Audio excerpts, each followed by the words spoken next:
Hello and welcome back to another video. As you might have learned from the channel, I'm a big fan of retro adventure games, and over the years I've collected a few big boxes in my living room. And even though the collection is not complete, there are still a few games I would love to get my hands on. I think I have enough material here for a top 25 big box adventure game list. This video is just about the boxes themselves, so not about the games or the contents of the box, and as usual it's completely subjective and there's a lot of nostalgia involved, so please excuse if your favorite games don't show up here. But I would encourage you to leave them in the comments below so that I can check them out. So without further ado, here are my top 25 favorite big box adventure games.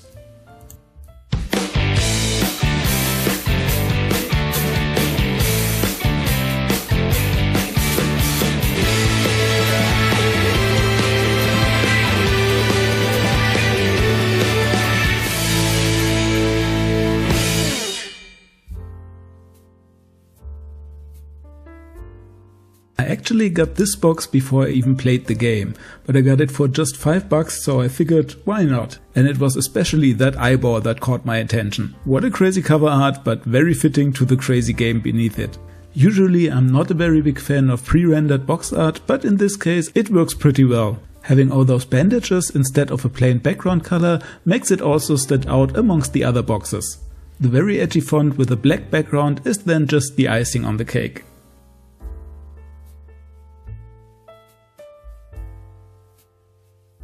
There's a lot going on in this one. Malcolm, the evil jester and protagonist of the game, is pulling strings and having what looks like a nuclear explosion on his hand. It's just pure madness.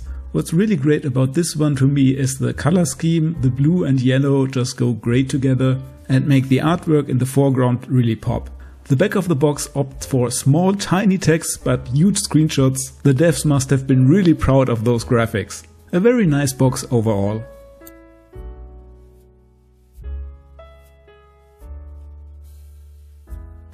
Now Truy Escape from F5 has a very classical adventure game box art.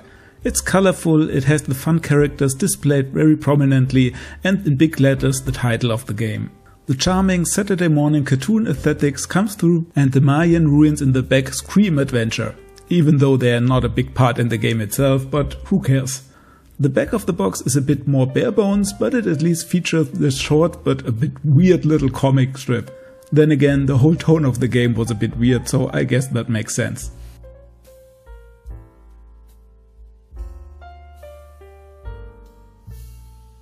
Now Tropolis cover design really stands out. The triangle shape and the color contrast between the monochrome blue and the black is really something. Unfortunately, much of that detail is lost when you are not close enough, and the box doesn't really work that great from afar. But who cares when you can just take it down and have a closer look yourself. What you can see then is the gothic vibe of the city from the cartoon and two of the main characters, featured in very cool action poses. The backside also doesn't disappoint, calling back to the triangle shape from the front and featuring a variety of nice screenshots from the game. All in all, I think this is a really nice box from that era where other games often opted for a more plain or boring look.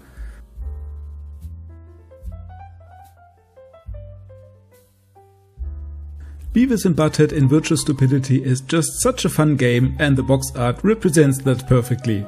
I still don't know what's up with those virtual headsets, they are not a part of the game, but I guess virtual reality was just all the rage in that time. I especially like the very unique colors in the background and how they contrast the characters and the game's title. The backside of the box though is pretty disappointing. It's just a wall of text, very small screenshots and just this little tiny image of Beavis and Butthead in front of their computer. Yeah, maybe as a big Beavis and Butthead fan I'm a bit biased here, and also because I'm really glad I got my hands on this game, which is pretty rare. It's just a box that's very dear to my heart.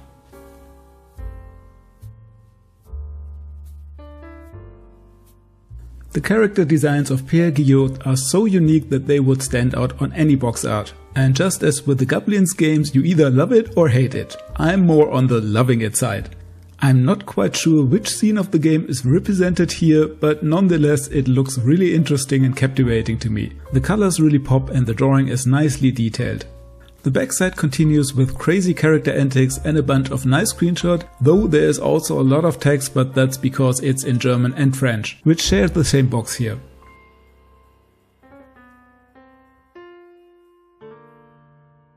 Simon the Sorcerer 2 is not just a great game, it also has a great box, if you ignore that very annoying soft price sticker on front, that is.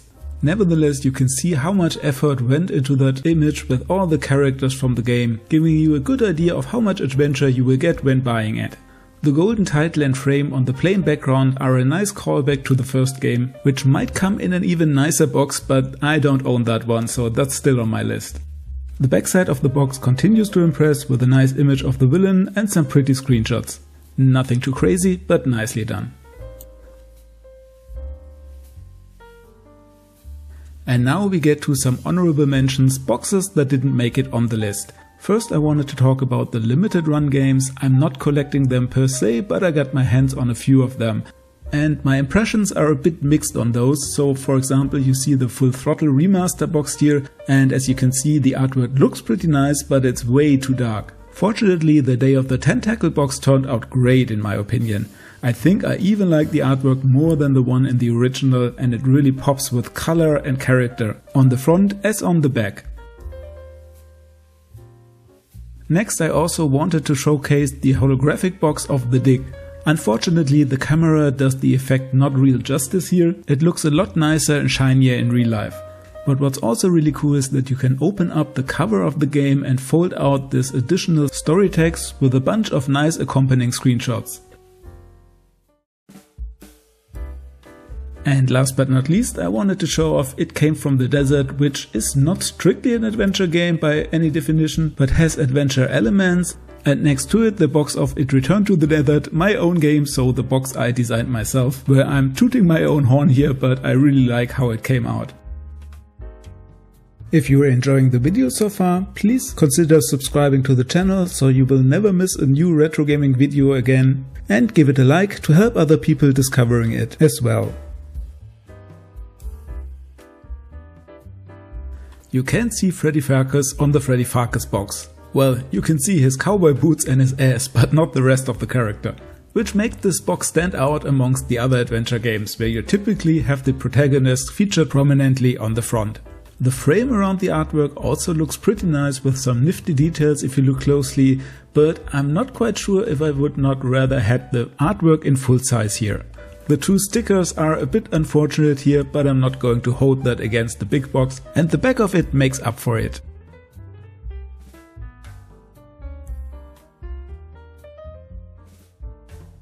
Now, I'm not sure if you would call this a big box, it's rather small, but I still like it very much. I mean, how can you not, with Harrison Ford and John Connery prominently featured on the front?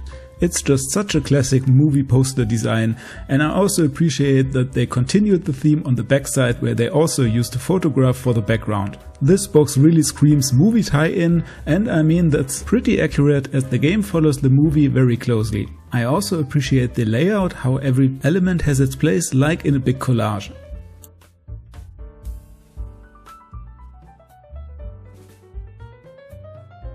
Another classic game by Lucasfilm Games is Loom, and these magic hands really draw your attention.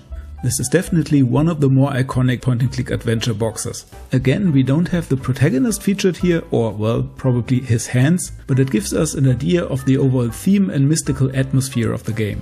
What really stands out here to me is the backside of the game, which goes for a bit of a different style. It comes with this detailed frame and amazingly illustrated initial that gives the backside of the box this old manuscript or book feel. And yes, again, there's quite a lot of text, but I think in this circumstance that's very fitting.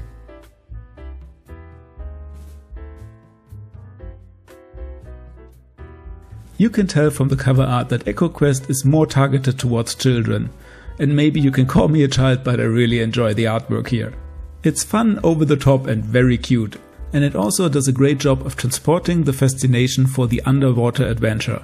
When you look at the back of the box, you see Adam in his swimsuit and some nicely cut out screenshots surrounded by the descriptions of the game. Every time I hold this box in my hand, it brings a smile to my face.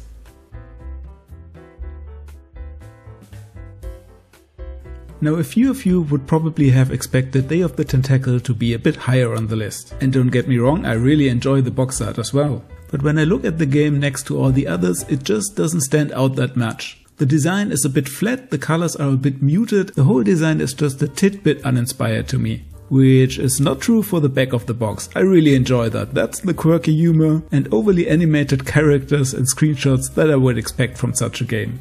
The green and purple color scheme is great though, no notes here.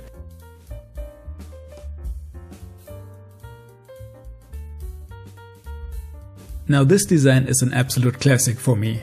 The shading, the colors and the dynamic pose of Willy Beamish with his frog horny, with this 3D emboss effect that many of the Sierra or Dynamics games had back then, it just screams 90s all over the place. I also think the framing of the artwork is very classy, and if you look closely you can see all these pencil drawings of the characters on both sides of the box. The backside of the box is just as colorful and fun as the front. There's just so much to explore here on a single page, it's really great.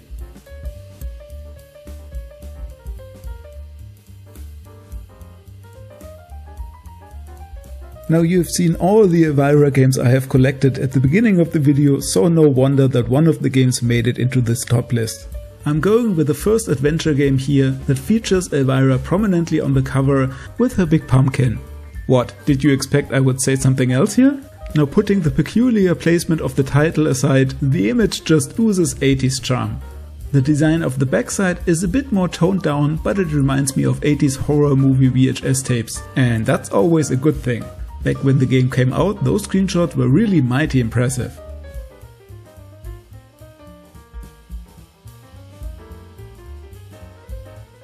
Now Heart of China might not make many adventure top lists, but the box art is just S tier if you ask me. When I think adventure, I think of exotic locations, brave heroes and beautiful scenery. Which is exactly what you get with this box, and I mean, look at this box and tell me you don't want to go adventuring right away. As with the Willy Beamish box, you also get this great 3D emboss effect that just says quality like nothing else. And would you know it, the backside of the box continues the great first impression from the front. You get even more unique artwork here and a few nice screenshots and a bit of text describing the game. You could say this is the poor man's Indiana Jones, but in my heart is enough space for two globe-trotting adventurers.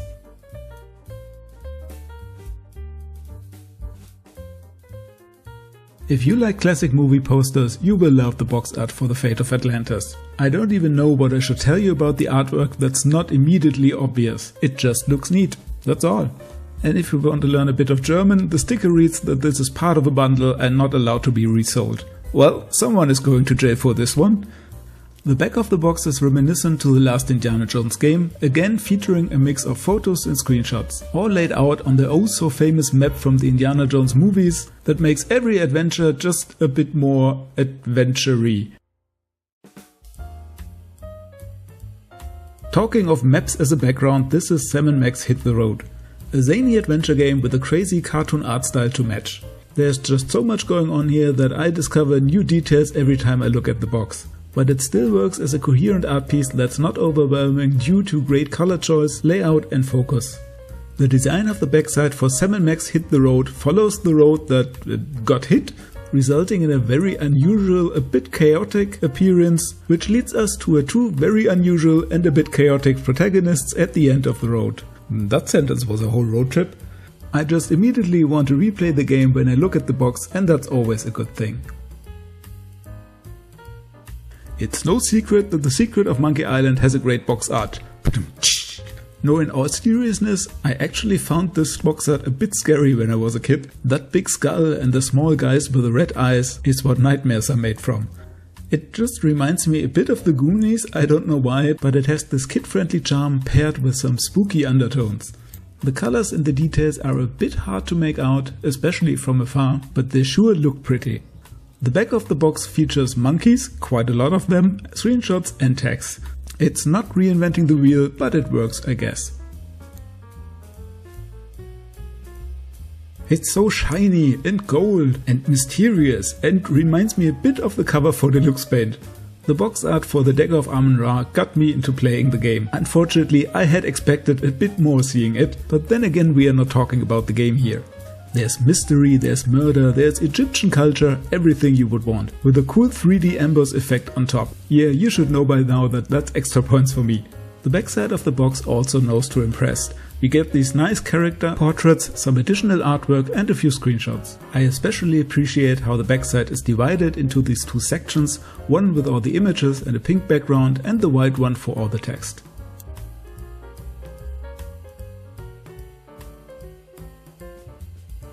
Now hear me out, this box art is not only 3D, it's not only shiny, it's super shiny. And that red and blue color contrast, it's just gorgeous.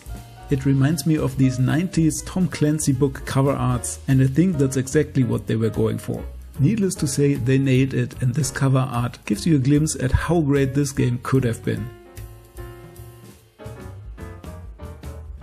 Would you look at this gloomy, atmospheric cockpit view on the back of the box? It immediately invokes the fantasy of being a super spy, saving the world and getting the girl. All in all, a great looking box that I'm very happy to have in my collection. Now this is the part where I have to make a confession. I screwed up the list a bit. Originally I planned to only have one game per series, but throughout creating the list and the video I discovered that I broke this rule several times. So let me make it up to you with some bonus content. Here are a few additional great big boxes from the Larry and Space Quest series that didn't make the cut because of the rule that I established.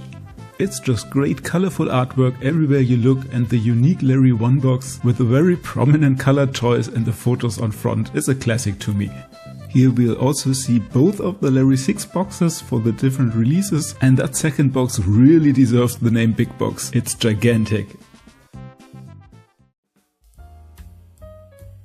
And with that out of the way, we will just continue with the Larry games. The Larry 5 box is my favorite of the bunch. I mean, to be honest, this is the only Larry cover art that features a well-drawn woman, and not any woman but Passionate Patty that you will also play in the game.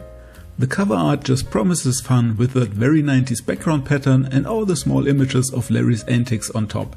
Even the sides of the box feature some original artwork, and the back doesn't disappoint either. The idea of having the screenshots as a part of an art gallery is just hilarious, and L.O. as a nude Greek statue is just the cherry on top.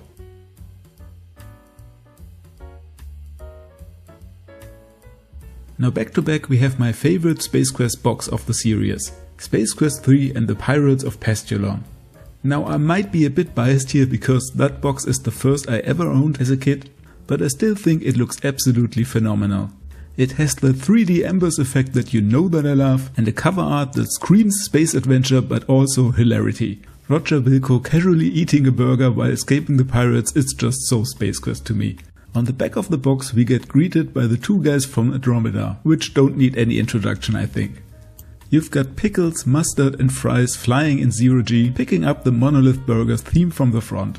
Nostalgia is strong with this one, and I'm so glad that I got it back in my collection after I had sold the original many years ago. Next we have a box that many will consider a masterpiece. Its unusual, not very boxy design definitely makes it one of a kind. Those triangle shapes latching into each other are a piece of art if you ask me. And before you ask me how many millions I paid for the box, it's not an original but a very nice replica I found on Etsy. What makes this a great design to me besides its shape is the color choice. One part purple, one part orange, it's just a perfect combination. The backside of the box uses the separations for screenshots and text and does a good job following these strange shapes while still making the layout readable and coherent.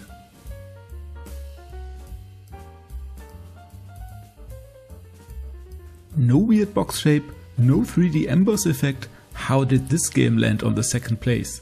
It's simple. The haunting image of the ghost pirate LeChuck against the blue starry night is the most beautiful and memorable cover art I've ever seen. I distinctly remember browsing the Toys R Us store back then, discovering this box. I didn't have the money, but I wanted it more than anything else in that store. Now with that image on the front, the back doesn't really matter, but I'm happy to say it holds up, keeping the pirate theme strong with doubloons, a dagger and the skull. A spooky pirate adventure for our clumsy kleptomaniac hero. Now for our number 1 spot, Police Quest 4 Open Season. Nah, I'm just kidding. Darkseid is my favorite PC adventure big box. So why is that? I mean, it has a literal piece of art by H.R. Giger on the front, but not just printed on there, instead having this 3D diamond shape that's stuck into the rest of the box like an alien parasite. The understated black and monochrome design of the rest of the box just give it a classy look, making the main attraction really shine. And look at that detail that the alien face is not just printed on the front of the diamond but goes all around. A really nice touch if you ask me. When you turn over the box, you recognize that it's not really a box shape, but more like an outerworldly monolith with its slanted front that could come directly from some Lovecraft story. The back of the box, again very minimalistic and sleek looking, with a perfect symmetry adding to the monolithic structure of the whole box. And those were my favorite 25 adventure big boxes from my collection. There are definitely a few games still missing that would have made it into the top 25, but I think the boxes we've seen today are enough to stand on their own. Thank you for watching the video and see ya!